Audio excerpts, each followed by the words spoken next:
Merhabalar, Filiz Gökdemir ben, eğitim koordinatörü. Kumaş Fırsatı YouTube videolarımıza tüm hızımızla devam ediyoruz. Bu videomuzda büyük bedenler için 46-48 bedene göre önü kemerli, arkası lastikli, bol etek pantolon tarzında çok şık, çok tatlı bir pantolon dikeceğiz. Buyurun başlayalım. Ön bedeni çizeceğiz öncelikle. Büyük beden çalışıyoruz. Ön bedenim çıkacağı kadar bir boy katladım. Hemen buradan düz çizgimi alıyorum. İlk vermem gereken oturuş yüksekliğim 28 santim. Basen ölçümü alıyorum. Benim uygulayacağım basen 128 bölü 4 yapıyorum. 32 çıkıyor. Artı 2 bolluk payı veriyorum. 34 santim. Hemen basen bölü 4 yaptığım 32 santimi buradan belime veriyorum. Ve şöyle bir düz çizgimi çekiyorum. 3,5 santim standart A genişliğim.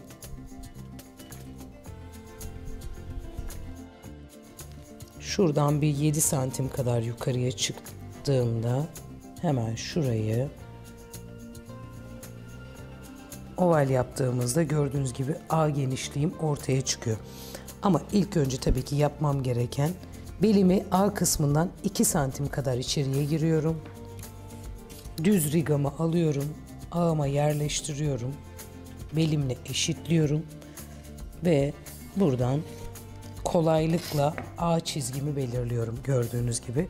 Şurada zaten bir ovallik oluşuyor. O da öndeki potluğu engelliyor. Boyum 107 santim.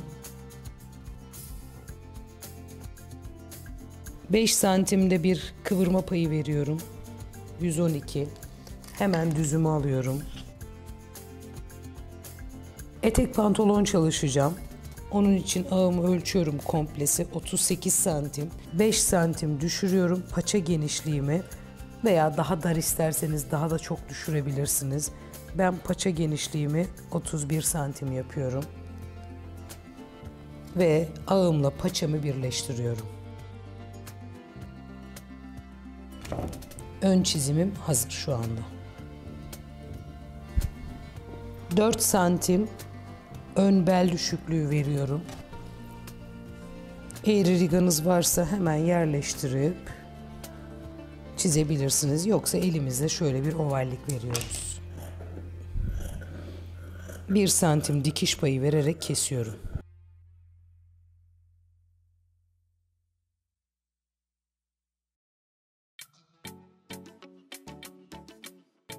Arka beden için yine bir 10-12 santim fazlalık bırakarak ikiye katladım kumaşımı. Ön bedenimi yerleştirdim. Şuradan yine tabii ki düz çizgimi alıyorum. Arka beden düşüklüğü burada vermiyorum. Hatta büyük bedenlerde 1 santim kadar yukarı çıkabilirsiniz arka bedene. Düşüklüğüm aynı. Şuradan çiziyorum. Bakın dikiş payı da içerisinde. Burada ön A genişliğimizi vereceğiz. Ön A genişliğim için de basenimi A hariç ölçüyorum. Bakın 34 santim. 34'ü 2'ye böldüğümde 17 yapar. Yani benim arka A genişliğim 17. Ben bundan 2 santim düşüyorum. 15 santim yapıyorum arka A genişliğimi. Hemen düzümü alıyorum.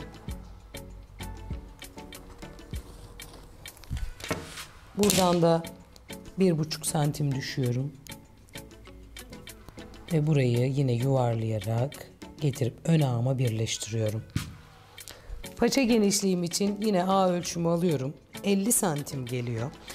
Yaklaşık bir 10 santim daraltıyorum. Arka paça genişliğimi de 40 santim yapıyorum. Yani normal ön paçamdan 8-9 santim daha geniş oluyor. Yine ağımla paçamı birleştiriyorum. Etek pantolon çalışıyoruz.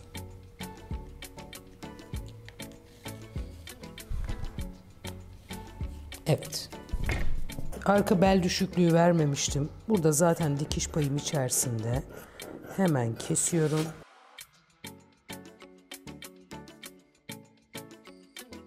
Kemer için belimi ölçüyorum. 31,5 santim. Kumaşımı ikiye katladım. 31,5 santim ölçümü alıyorum. Şurada keseceğim pay var. Hemen onu çiziyorum.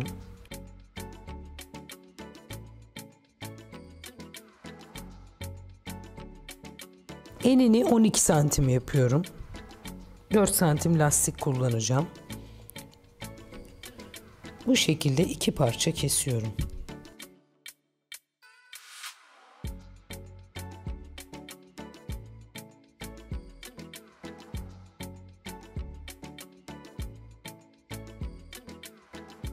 İlk yapmamız gereken arka ve ön ağı dikmek. Sonra overlocklarını çekeceğim.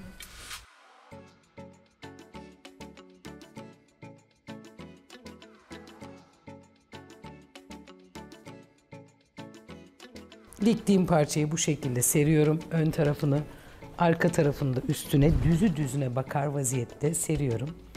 Önce kenarları, daha sonra A çizgisini, orta dikişler denk gelecek şekilde iğnemi takıyorum. Buradan iğneliyorum. Burada dikkat etmeniz gereken,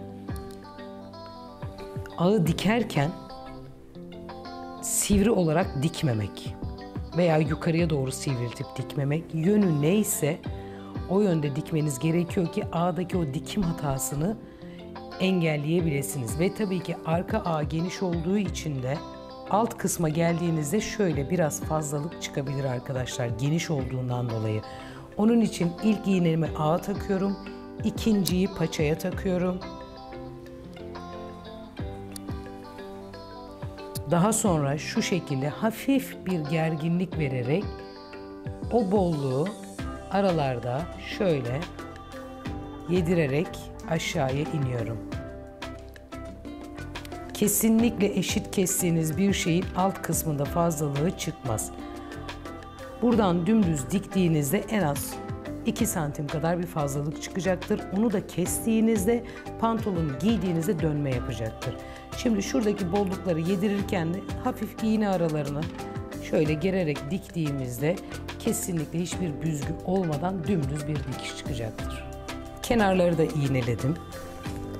Orta ağımı da iğneledim. Şimdi komple dikeceğim. Daha sonra da overlocklarını çekip kemeri takacağız.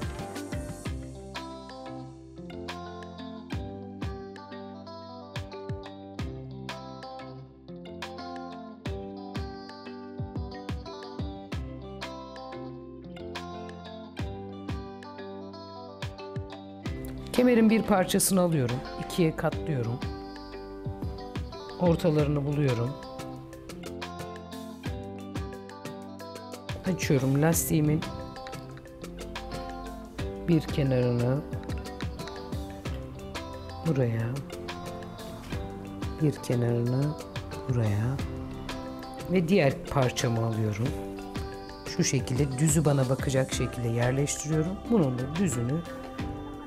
düzüne bakacak şekilde üstüne yerleştiriyorum ve şuradan dikiyorum iki tarafı da. İkiye katlıyorum.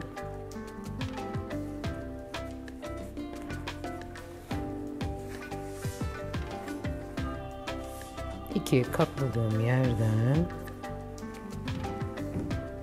lastiği de içine alarak şu şekilde hemen ucundan bir dikiş vuruyorum.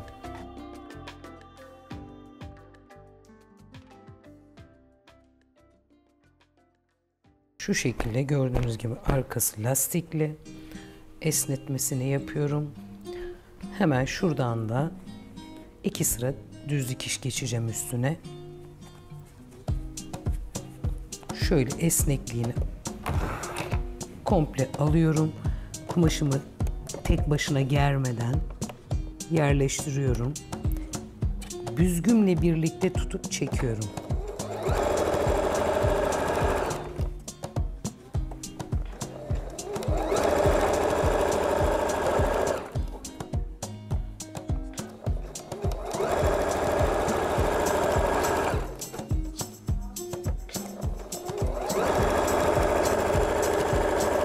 Lastiğimi bu şekilde diktim.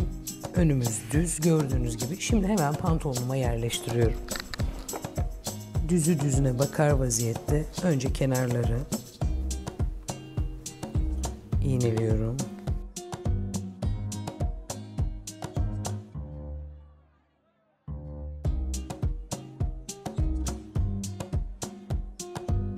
Çepeçevre dikiş içeride bırakacak şekilde dikiyorum.